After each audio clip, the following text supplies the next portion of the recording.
खुलुमबाय स्टुडियाव दं आं किलिकां ब्रह्म सरकारि साख्रिनि थाखाय आर'जलाइ होग्रा लाख लाख सुबुंफोरनि थाखाय मोनसे गिदिर खौरां सरकारि साख्रिनि थाखाय मोनसे गोदान नेम फैदों नोंथाङा सरकारि साख्रिनि थाखाय आर'जलाइ गाबदों नामा जुदि नोंथाङा सरकारि साख्रिनि थाखाय आर'जलाइ गाबदों अब्ला नोंथाङा थाबैनो एमप्लयमेन्ट एक्सचेन्जखौ गोदानै खालामफिन एमप्लयमेन्ट एक्सचेन्जखौ गोदानै खालामफिनबासो नोंथाङा सरकारि साख्रिनि थाखाय आर'जलाइ गाबनो हागोन एमप्लयमेन्ट एक्सचेन्ज सेन्टाराव गोदानै रेबथुमनाया जागोन 2024 मायथाइनि 2 जानुवारिनि सिगां होनाय आर'जलाइखौ नेवसिनाय जागोन एमप्लयमेन्ट एक्सचेन्ज कार्डनि मुंखौ गोदानै सोफिननो थाखाय गोदान नेम फैदों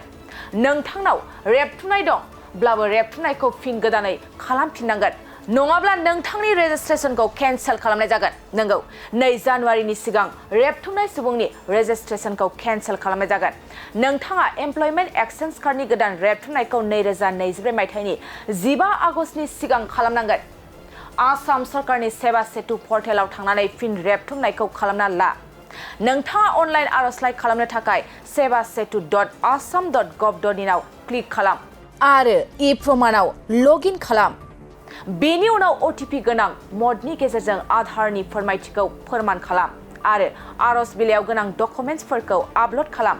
बेनि उनाव आर'जलाइखौ जमा खालाम आरो गोदानै रेबथुमनाय फर्मखौ डाउनल'ड खालामनानै ला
मोनसे फोसावथाय नोंथांमोननि थाखाय मोनसे गोजोनथाव खौरां लानानै फैदों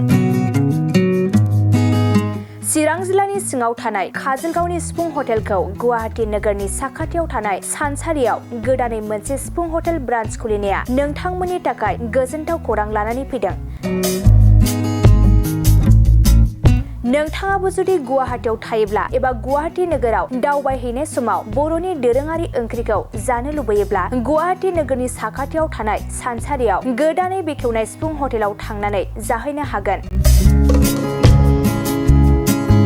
बे सिफुं हटेलाव नोंथाङा बाङाय बेसेनावनो बर'नि गोबां गुबुन गुबुन दोरोङारि जाग्रा ओंख्रिफोरखौ मोननो हागोन अनला दाउ सबाय दाउ अमाजों नारजि मैथा अमा